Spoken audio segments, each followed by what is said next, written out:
Hello, everybody. Thank you for clicking in the Will Fix It team. Scrolling in. You guys are awesome. And we're working on this 2008 Toyota Matrix. AC system does really well when you first crank it up, take off, and go down the road and drive it for a little bit. Great AC output and freon levels. Actually, not that bad. Low side showed a little lower than normal, and we're going to go into that. Expansion valve. So please stick around while we diagnose it. I'm going to show you in real time an expansion valve that's not operating properly and what it does and what we're going to do next. Please stick around. So what you see here are a set of gauges I'm using. I've got the high side hooked to the high side. High side is small line. Low side is big line. Weird, but that's how that works. There's reasons for that. That's a whole other video altogether. So what we're going to show you is the gauges of what happens after the vehicle sits. Pressures will equalize, and they usually tend to not take quite as long. This has been sitting for probably 40 minutes, and we're almost equalized. You would probably see 100 and 100. Now I'm going to start the vehicle up, and I'm going to show you what the gauges do when you have an expansion valve that's not operating properly, or if you have a stopped up orifice tube due to compressor failure. You don't know what you're getting into. You actually take it apart and look in there and see if you see dirt in the system. But this is what happens if something on the AC stops up. Check this out. Okay, now look at the gauges. See our low side? Watch the high side start to go. It shouldn't really, but 350 is getting pretty high. Right now it's sort of working a little bit. It's doing its thing. We're going to watch, the compressor is on right now. You can see it on and running.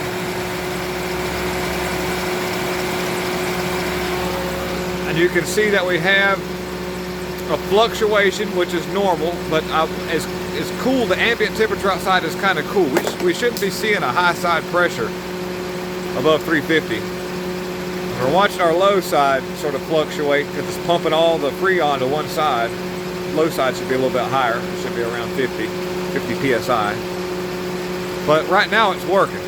We're going to watch this in real time as it starts to mess up.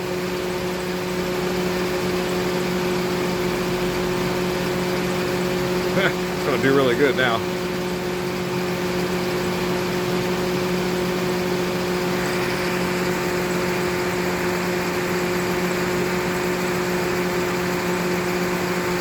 Not doing so good. It's getting a little high.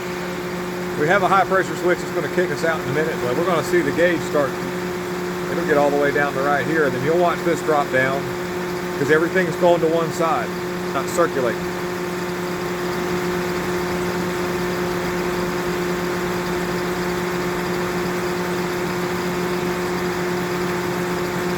Look at that. See it kind of quivering right now. That's the valve is going. And keep an eye on our low side over here.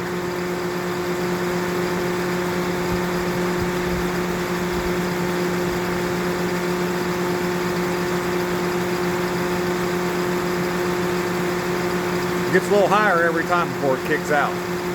Look at that. Eventually the compressor's going to say, I can't do it, I've got to let it go. We'll hear it click out in a minute.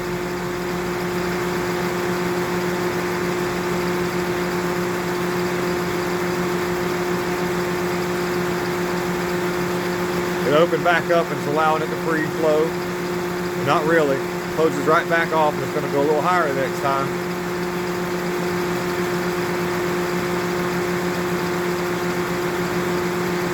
It's going to kick out here in a second. Ooh. Now, see, pressure just kicked out.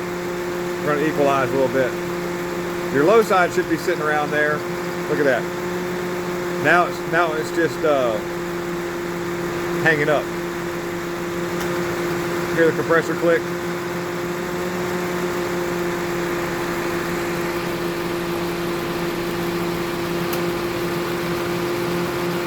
Pumps everything to one side. It should be around 50 and kind of hanging around there. That should sit around 300 at operating temperature, and it should be pretty consistent. It shouldn't move around a lot unless you throttle into it. And then it kind of changes a little bit till it equalizes, but it stop the camera now. And then another quick look, you can see it's not really equalizing very fast. Right now, that expansion valve is pretty well closed off. And eventually it will equalize. We'll see pressures go back to normal. All right, so that's an indication of something in the AC system that's not allowing the Freon to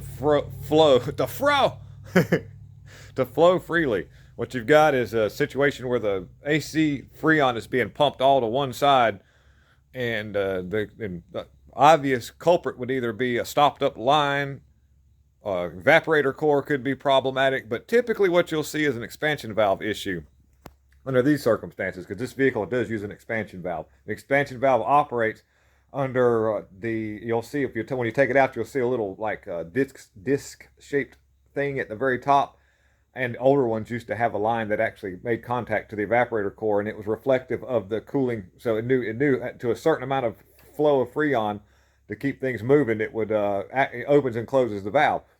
Would you believe that if you go and like lift up a late 2000 model Ford Fords, and they've been doing it for a while, their transmission oil cooler lines have something very similar to an expansion valve related to thermatically reflected temperature to allow a certain amount of fluid to flow through the transmission cooler to keep the temperature of the transmission at a consistent like temperature instead of just letting it flow through, and lots of cooling, lots of heating, whatever. And that's an actual whole nother video, but I've seen Ford transmissions not hold up because that expansion valve or flow valve that's reflected to temperature and it doesn't work properly, never flows through the cooler, and the transmissions don't hold up. So that's a whole other video, but just to give you an idea of what technology is and what they're doing. Other vehicles had a thing called an orifice tube, and basically we'll just go into the premise of, whenever you compress a gas, it gets hot. When you decompress a gas, it can get exponentially cooler. And a good example of it is just taking compressed air. If you use an air compressor, don't, but just observe. The line that goes from the compressor head to the tank gets extremely hot. If you actually touch the high pressure hose on an AC system, you'll notice that it's considerably warm. Well, what happens is as it's released into the evaporator and it lets the pressure lower, you have a temperature drop. Air does the same thing. If you compress air in a small enough tank, you can feel the heat that builds up into the tank. And when you release it, the hot air, it's actually twice as cool or 3 times as cool as the air that was in the tank, just because of the decompression factor and what happens to temperature when something decompresses. Freon operates under the same circumstance, but it's just much more efficient on being cooler and actually decompressing and cooling off. It has a better property for that. So that's why they use Freon instead of just air in an AC system. So it's got to be able to flow, it's got to be able to build pressure, and it's got to be able to release pressure, and it's got to be all in a contained system, and that's why you have a high and low side of Freon pressures. I hope this video helps you diagnose your AC issue, and if you have any questions, please leave them in the comment sections. I do check by and kind of try my best to answer people's questions and comments. And what I'm going to have to do to this vehicle is, and we'll probably cut a video on it, but in this Matrix, this Toyota Matrix, I called it a Yaris earlier because I've got 4 Toyotas I'm working on here at one time. So my poor adult brain goes sideways. 2008 Yaris Matrix, I keep wanting to call it. That we're going to be removing the expansion valve. And just to give you an idea of where it's at, it's my flashlight's on the floor in the other stall. It's behind, it's back in there. Let me get a little better light. All right, so we've got our better light here. And it's this gray foam. Light's in the way. The mechanics hell is to have a light, but it's always blinding or in the way. But it's behind.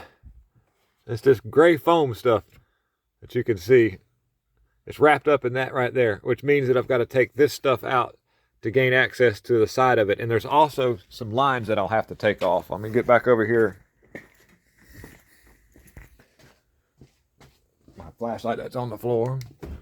The lines go in right here. And I just removed that just to see if I could access the expansion valve from there at the firewall, which you can't on this model. There's a special tool that's used to remove these retaining clamps. And I don't have that tool. but Monday we will. So we're gonna get these. You have to remove these with a little funny looking little. You can use an ice pick and make that happen. But I gotta save these. I want to make sure I save those. But next week we'll get a video out on changing this expansion valve, because I looked on YouTube, because I do, and I didn't see any content related to a matrix, any kind of really definite AC repair and what to do.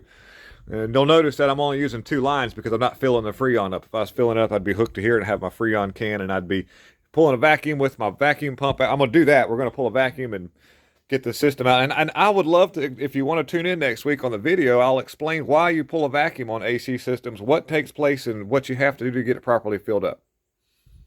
Thank you very much for tuning in to We'll Fix It team. This is just a quick diagnosis video. Next week, guys, I will see you. Thank you very much. I'm out.